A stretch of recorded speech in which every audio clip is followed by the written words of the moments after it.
We are back for prepping for winter with the Mercy sample chapter. Mercy is in Bravos, having awoken from a wolf dream where she was on the hunt. She then arrives at her job as a mummer where she is part of a show portraying Tyrion's life. A fellow mummer, Dana, guides Arya's eyes around the house until they fall upon Raff the Sweetling, a name on Arya's death list, a man who murdered her friend Lamy Greenhands. Arya goes to spy on Raff, leaves for a while, and then returns to the former Mountain's man. And now let's continue. "My lords," she said, "do you speak Bravosi? Oh, please tell me you do." The two guardsmen exchanged a look. "What's this thing going on about?" the older one asked. "Who is she?" "One of the mummers," said the pretty one. He pushed his fair hair back off his brow and smiled at her. "Sorry, Sweetling, we don't speak your gibble-gabble." So here Arya approaches Raff the Sweetling and the other Lannister guardsmen and asks them in Bravosi if they speak Bravosi, and of course neither one of them does, with Raff the Sweetling saying that he doesn't speak her gibble-gabble. Now, as it turns out, Arya eavesdropping on two guards, leaving and then returning with a plan of action, is actually a callback to when Arya first meets Raff the Sweetling in A Clash of Kings, the very incident where he murders Lamy Greenhands. In fact, it's worth revisiting the scene a bit. So back in A Clash of Kings, Gendry, Arya, an injured Lamy, Hot Pie, and Weasel come across a village that's been raided by the Mountain's men. Gendry and Arya go in for a closer look and find that many of the villagers have been slaughtered, while others are being kept prisoner in a storehouse with two guards. Arya tries to eavesdrop, but cannot hear over the gabble of crows. Incidentally, these are the only two scenes in all of the books where our author uses the term gabble. Anyway, Gendry is captured and Arya returns to her friends to tell them that they need to rescue Gendry. So she and Hot Pie hastily put together a plan to murder the guards, and the two try to quietly approach the village again. However, a crow lands on Hot Pie and causes him to gasp, and they are discovered, save Weasel, who escapes. Lamy, being injured, tells Raff the Sweetling that he has to carry him, and Raff says, "Think so," and murders Lamy. And so now here in this Mercy chapter, Arya gets a do-over of sorts. She's now more experienced and has a better plan before approaching the guards. And on top of this, her actions are cloaked in fog, rather than being spied on by crows that may or may not be skin-changed. Fuss and feathers, Mercy thought. They only know the common tongue. That was no good. Give it up or go ahead. She could not give it up. She wanted him so bad. "I know your tongue a little," she lied, with Mercy's sweetest smile. So here we get a very peculiar mixed-up paragraph of Arya's schizophrenic thoughts, contrasting and conflating Arya and the character of Mercy. Now, we aren't sure if Mercy is completely a creation of Arya like Cat of the Canals was, or if she was once a real person like the ugly little girl was. When Arya becomes the ugly little girl, she actually receives some of the original memories of that girl. So there may be some sort of supernatural blending of consciousness with faceless men and their cover, as there is with, say, a direwolf and its warg. Or if Mercy is completely a creation of Arya, there is still a chance of blending consciousness and confusion, as there was with, say, Reek and Theon or Elaine and Sansa. Regardless, our author is very deliberately writing two dueling characters here, trying to take control of a body. So the paragraph begins with the phrase, "Fuss and feathers," Mercy thought, "they only speak the common tongue," which from the context makes it seem like fuss and feathers is a curse. Damn, they only know the common tongue. Except that's not what fuss and feathers means at all. Fuss and feathers means needless ostentation, which would be more of a criticism of what Arya is doing. That is, she's needlessly acting like a Bravosi girl named Mercy to the T, rather than just saying what needs to be said to lure off wrath. And so we have a double meaning, a curse from the Mercy side of the consciousness and a criticism from the Arya side. And then we get a sort of back and forth in Arya's head. That was no good, give it up or go ahead. She could not give it up, and then she wanted him so bad. And with that last line there is another double meaning. We know that the Mercy character fancies Raff the Sweetling. She wants him in a sexual sense, but the real Arya also wants Raff the Sweetling to murder. And then the next line also has a very clever double meaning. "I know your tongue a little," she lied, with Mercy's sweetest smile. The line is a lie, though it's a lie from two different directions. Mercy doesn't know any Westerosi, thus it's a lie to say that she knows a little. And Arya is fluent in Westerosi, Thus it's a lie to say that she only knows a little. So it's interesting that the two consciousnesses battle it out, but also find common ground on lines that have double meaning. "You are lords of Westeros, my friend said?" The old one laughed. "Lords? Aye, that's us." Mercy looked down at her feet, so shy. "Isambaro said to please the lords," she whispered. "If there is anything you want, anything at all." The two guardsmen exchanged a look. Then the handsome one reached out and touched her breast. "Anything?" And so here the guardsmen, as a joke, choose to take on the roles of lords. And then Arya offers herself sexually to the lords of Westeros. Now this lord ruse of Arya is actually rather clever. She is using knowledge of what she heard earlier against Raff. Arya knows that Raff is looking for sex. In fact, she knows specifically that Raff is looking for sex from workers designated for the lords. Earlier, Raff envied Harry Swift's position, a lord that gets to have sex with the women. And the talk of sex then transitions to him wanting to kill Bobono, as that action might lead to him becoming a lord. In Raff's mind, the benefits of being a lord are centered around sex, which he conflates with power. And later we will see that Raff has odd ideas about sex and power. Anyway, lo and behold, Arya presents sex to the lords of Westeros. And although this amount of care was probably not necessary at all with Raff, it's all perfectly tailored for him. "You're disgusting," said the older man.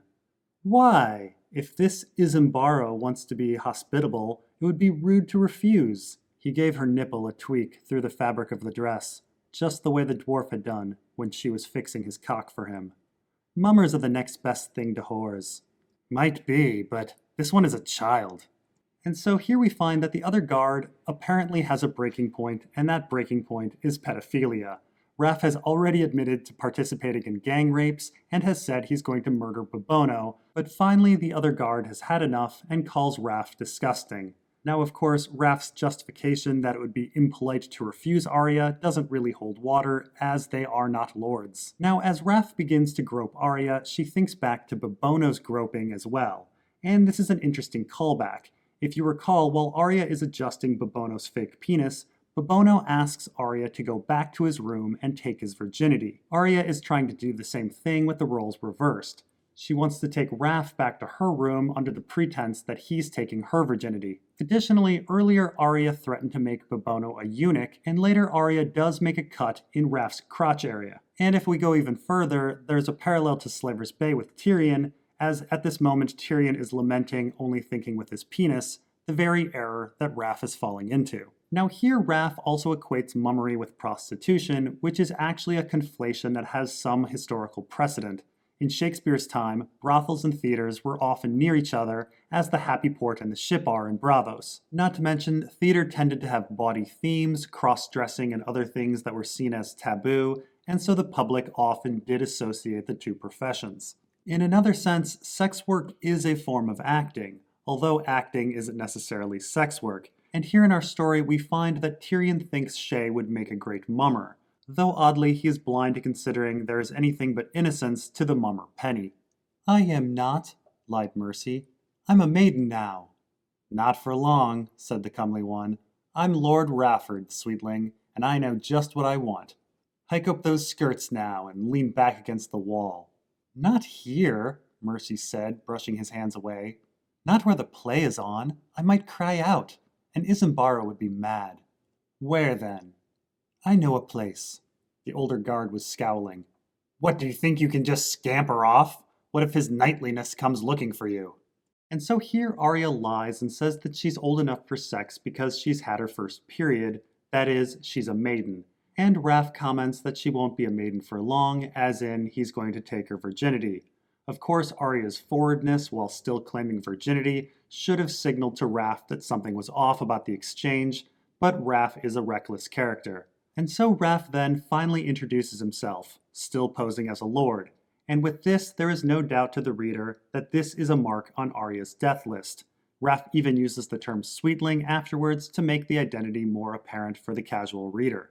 And being a reckless character, Raff wants to have sex right then and there against the wall, but Arya encourages him to go off someplace else. The other guard protests a bit, pointing out that his knightliness, that is Harry Swift, could come looking for Raff. Harry Swift is the Knight of Cornfield, thus the insult, his knightliness. Why would he? He's got a show to watch, and he's got his own whore. Why shouldn't I have mine? This won't take long. No, she thought. It won't. Mercy took him by the hand, led him through the back, and down the steps and out into the foggy night.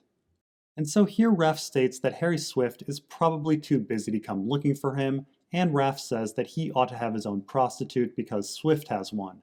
And with this we once again see Raff's jealousy of Harry Swift's position. He envies the Lord's sex worker, he wants to be a lord, he poses as a lord to take advantage of a sex worker, and then claims it's all justified, as if he and Swift were the same. Now, Raff is a horrible psychopath, but Raff does pose a valid question. Why should Harry Swift, an old ugly man, get to have sex with a beautiful woman, while Raff, a handsome man, not get a woman?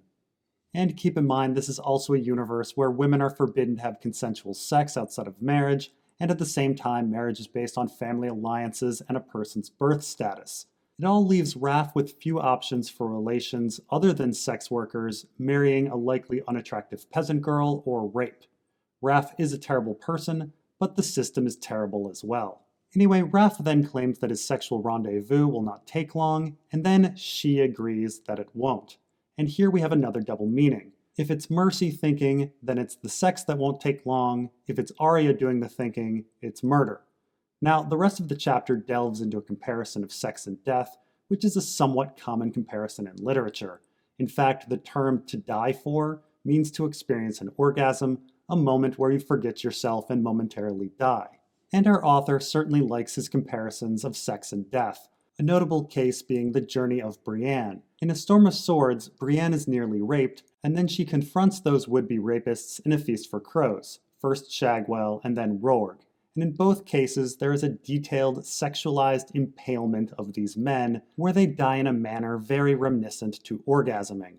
Brienne rapes her rapists. And as we will see, our author is beginning a similar journey of sex and death with Arya and Raff. "You could be a mummer, if you wanted," she told him, as he pressed her up against the wall of the playhouse. "Me?" The guardsman snorted. "Not me, girl. All that bloody talking, I wouldn't remember half of it." "It's hard at first," she admitted, "but after a time it comes easier. I could teach you to say a line, I could."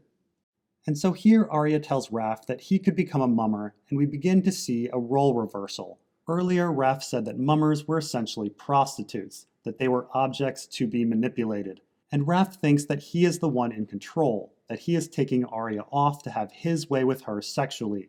But in fact, Arya is the one that is going to have her way with Raff. She's in control, and now Raff is the mummer, the prostitute, the object that will be penetrated. Now, at the end of the passage, Arya says that she could teach Raff a line, and we eventually find out what this line is. "You'll need to carry me," the very line Lamy Greenhands spoke. Arya is directing her mummer to his eventual destination. And although Raff says that he can't remember things, we do find out in the end that he does in fact remember the incident with Lamy Greenhands. He grabbed her wrist. "I'll do the teaching. Time for your first lesson." He pulled her hard against him and kissed her on the lips, forcing his tongue into her mouth. It was all wet and slimy, like an eel. Mercy licked it with her own tongue, then broke away from him breathless. "Not here. Someone might see. My room's not far, but hurry. I have to be back before the second act, or I'll miss my rape." He grinned. "No fear of that, girl." But he let her pull him after her. And so here we have an odd and unsuccessful attempt by Raff to switch the power dynamic back to him. He insists that he's the teacher and forces his tongue into Arya's mouth, though Arya then reciprocates the French kiss. Then she directs him back to her room, insisting they have a tight schedule, as she needs to be back for her on-stage rape. Raff then jokes that she won't be missing the rape, implying that he will be raping her. So this interaction illuminates much about Raff's insecurity. He wants to be in control and wants to have the power, and he wants this control and power so much that he's trying to reframe consensual relations, where both parties share power, into forced relations where only he would have the power. He insists that he's the teacher, not Arya, forces his tongue into Arya's mouth, and calls their future sex rape. Yet Arya denies him this. She kisses him back and is clearly the one leading him. And their would-be relations would be clearly consensual, not rape. Raff in every way has been defanged by Arya, who has all the power in this interaction. Now, on a side note, our author has Arya describe Raff's tongue like an eel, something that our author clearly thinks is a creepy animal and reminiscent of death to him, though I personally don't perceive eels this way at all. Nonetheless, in our text, eels live in the canals and feed on dead bodies, and one of the late-night hours in Westeros is called the Hour of the Eel. Raff's eventual fate, by the way, is to become a corpse fed to eels. Now, this scene is also a callback to the prologue of A Feast for Crows, where Jaqen refuses to make an exchange with Pate out in the open, and thus leads Pate to a small alley where he murders him. The big difference here, though, is that the fog is so thick that no one is likely to see Arya or Raff. There is actually little reason to go back to Arya's room, though Raff is likely not thinking straight. And this is a good place to stop. We will conclude the Mercy chapter next time in part 10. Thanks for watching, and we'll see you next time.